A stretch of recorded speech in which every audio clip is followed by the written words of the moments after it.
Paranormies! Welcome back to the light side of the paranormal. I'm Jenna. And I'm Alice. And today we're going to be answering your questions. Yes, a spooky Q&A for you at the lovely cemetery.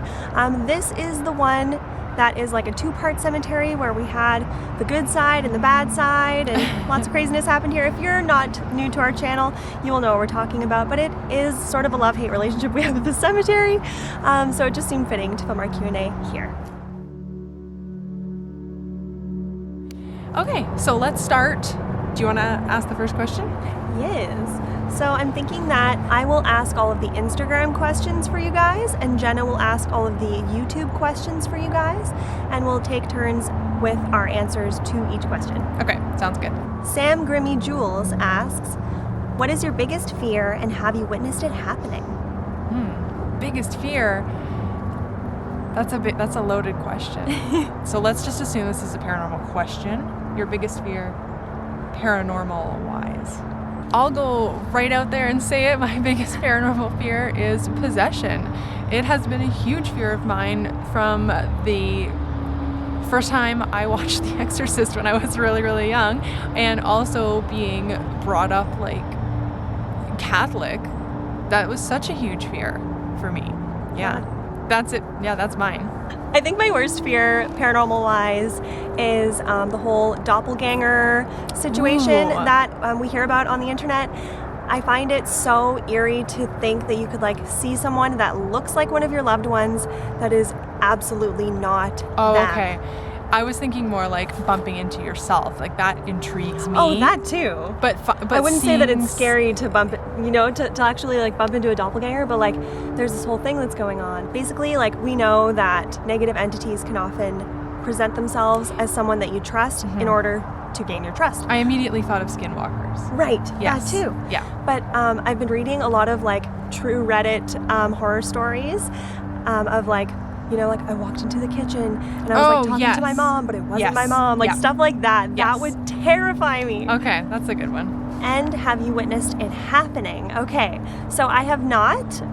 Like I said, I've read lots of stories about it, but I have never actually seen that. Yeah, same, and never want to. Tracy Thurston says, I want to work on enhancing my abilities, possibly to the point where I could start helping people. Do you have advice on how to do this or who could help me? Ooh, okay.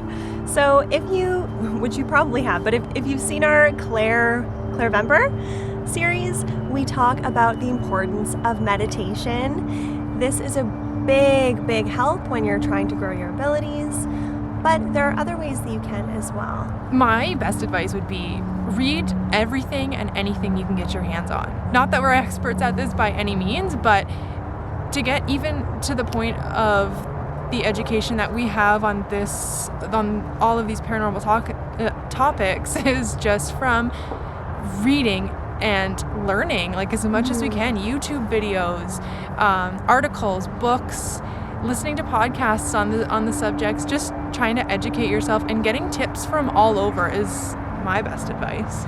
Picking the brains of your local metaphysical store owners. Yeah. Just really getting into it in all aspects and just educating yourself and trying different things, and then you'll learn what works for you. And using the law of attraction to your advantage in this situation as well would be really, really helpful. But yeah, we're so lucky to have the internet the way that it is right now. Yeah. Lunaria33 asks, when did both of you begin your studies in the tarot and oracle, and what drew you to both of these divination tools?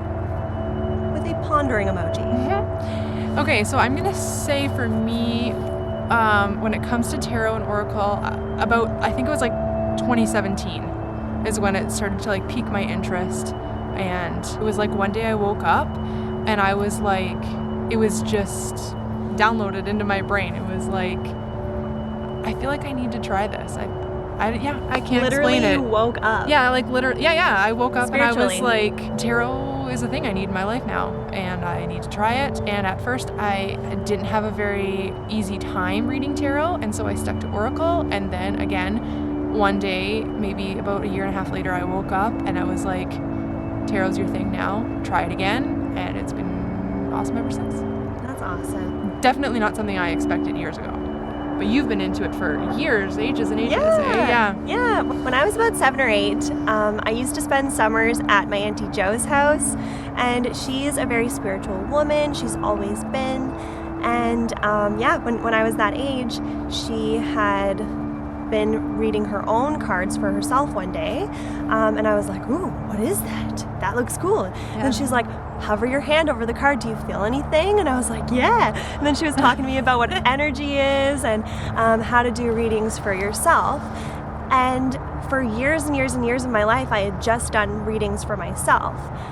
And then when I was about 13 or 14, it had come up in conversation with a group of my friends that I read those, like tarot specifically, and then at slumber parties and stuff, they'd be like, can you read my cards? Can you read my cards? And like my neighbor would come over, I'm going through something, I need you to read my cards, so it just kind of like progressed. That's like cool. That. That's cool. Sophia Musologist asks, what have you learned about the paranormal just from experience that you have never found and may never be able to find in a book?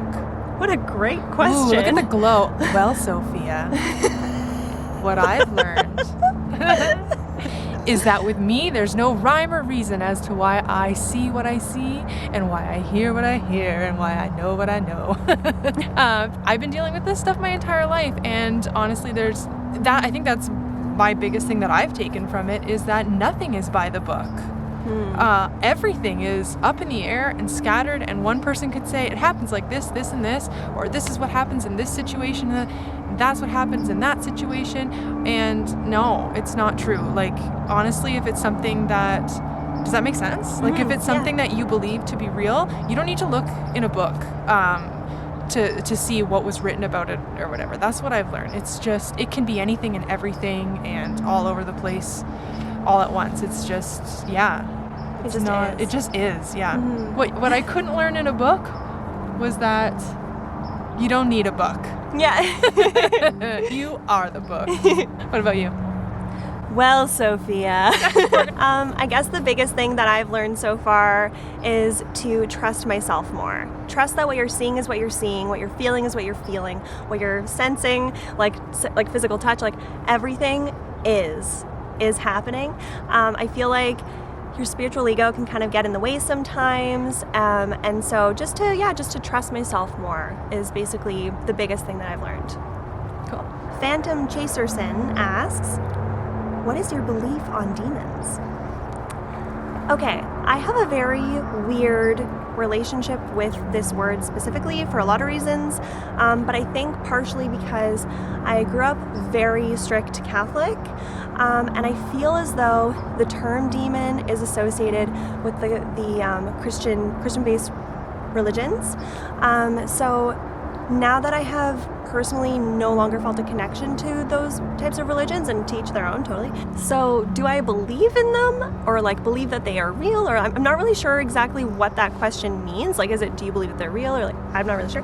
But I feel very odd about it, to be honest. Like, if you are not of those beliefs, does that mean that you can still believe in parts of the teachings? Yes, for sure. Like, it's to each their own on their own personal beliefs, but I was raised Catholic as well. I no longer associate with that religion. Like you said, to each their own. My beliefs about demons are not the same as the Catholic and Christian teaching of demons. Like, I'm not saying they're good. Yeah. I believe that there are good and there are bad spirits, elementals, fae, everything. Demons is a Catholic or a Christian word. Term. So I don't know, if you're looking at it from a Christian point of view, I don't really agree. To add to what you're saying, like my term for a demon would be like a negative entity is what I would personally call it, because that's basically what it is. And the other thing is, like, a lot of paranormal and ghost hunters and all these people on YouTube, and there's just a lot of people out there, just even day-to-day people, they hear bump in the night, it's a demon. It's a demon.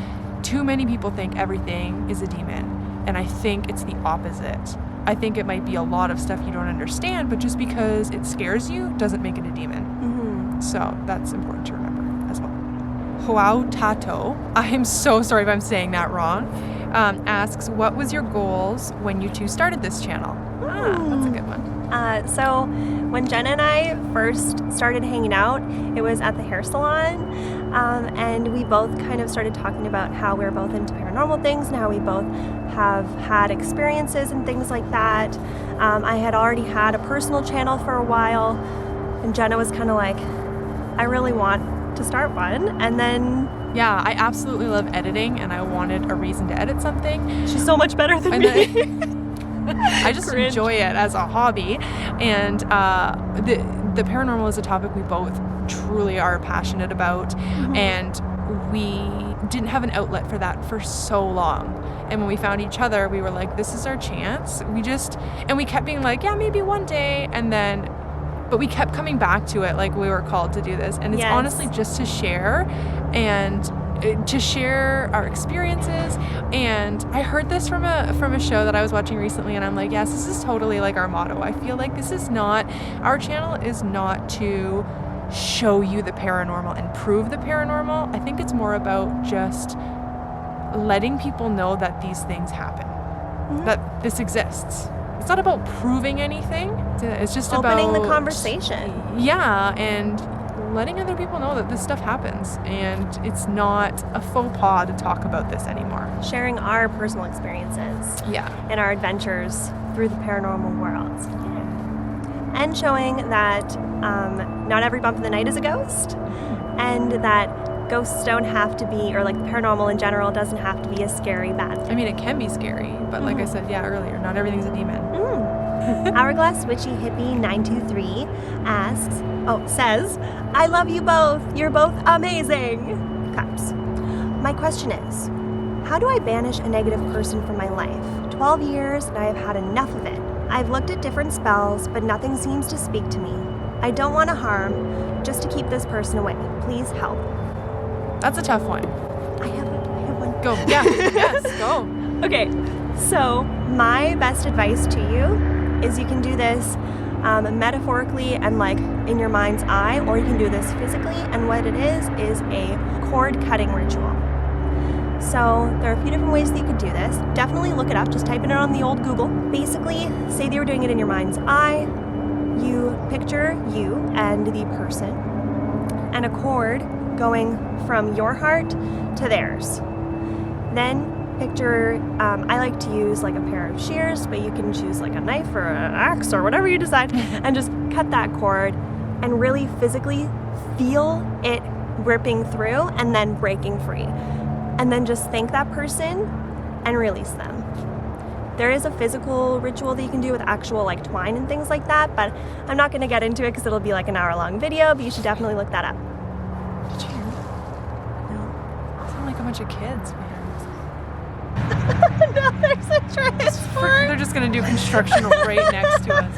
Okay, let's just talk really loud for this part. Okay. My advice, I mean, that's good advice, but my advice would probably be if the spells and the witchcraft is not working, maybe possibly you subconsciously don't want this person gone, or you're not ready to let go yet. If you absolutely 100% are ready to let go, I mean, it depends if this is family or if this is, like an ex or something like that, but you can always straight up tell them, bye. And are they not getting the picture? Like, you know what I mean? You can always straight up be like, I've tried a lot of things, but real talk, I don't want to see you again. Jenna giving that tough love. I don't know. I don't know the situation, but if you'd like to get even more into depth with all of this, feel free to shoot us an email with the deets, and we can get more specific. Yes. And details personally with you if that's what you're looking for. But we hope that this helped. Yeah. Okay, this is the last one that we're going to do for tonight, and we'll do a part 2 because we got a lot more questions than we thought we were going to get. So and thank you so much. Yeah, that's great. So the last one is from Evil Alex. He asks, what are your favorite horror films? All of them. But really, to make it, I guess, more broad, I really love paranormal, like possession movies. I love that. I love like the classics, obviously, like The Shining, Nightmare on Elm Street, Friday the 13th. But in saying that, I don't super love slasher flicks at the same time, like modern day slasher flicks. Right. A lot of paranormal stuff. If you guys have seen the relaunch of The Grudge, I actually really liked that. I've been wanting to watch that. Okay, yeah? cool. My favorite, I think I can say my favorite horror movie is, I've got so many and I'll remember after a few more that I like that I go, oh shoot. But I really love the new It movies. Yes, yeah, they're good. It was like my favorite book of all times, and I love Bill Skarsgård. So the two together was absolutely perfect. But old school, like I really, really loved The Ring and The Grudge. Like those Me ones too. were like the first kind of like creepy girl kind of, I love those ones. And also, and if we're gonna go like into like classic slasher, I love the Scream movies. Oh yeah. Yeah. Scream 1 was my very first horror movie I ever Oh, watched. I think me too. Oh, that's awesome. Yeah. I mean, aside from The Exorcist, which was not, that wasn't like a horror movie that I watched. That was like a panic attack that I lived through. Oh my God. Oh, and I loved the original Blair Witch Project. Ooh, yes. Yes, that's good one. another one of my favorites. There isn't a whole lot of newer movies that I super love in the horror genre. I mean, I Yeah. love all of the like Insidious and Conjuring movies. Those are perfection. Yes, those are good too. But yeah, just a love for most of it. All right, guys. So thank you so much for watching this video, and stay tuned again for the part 2 that we're going to be doing. And if you like this kind of video, please give this a like. Yeah, like our videos. And don't forget to subscribe and click your notification bell so that you get notified every single time that we upload new content. Comment down below if you have any new questions for us, or if you want us to elaborate more on any of the answers that we gave. And live your life with love and light. And that was Bat. And keep on creeping on. Bye.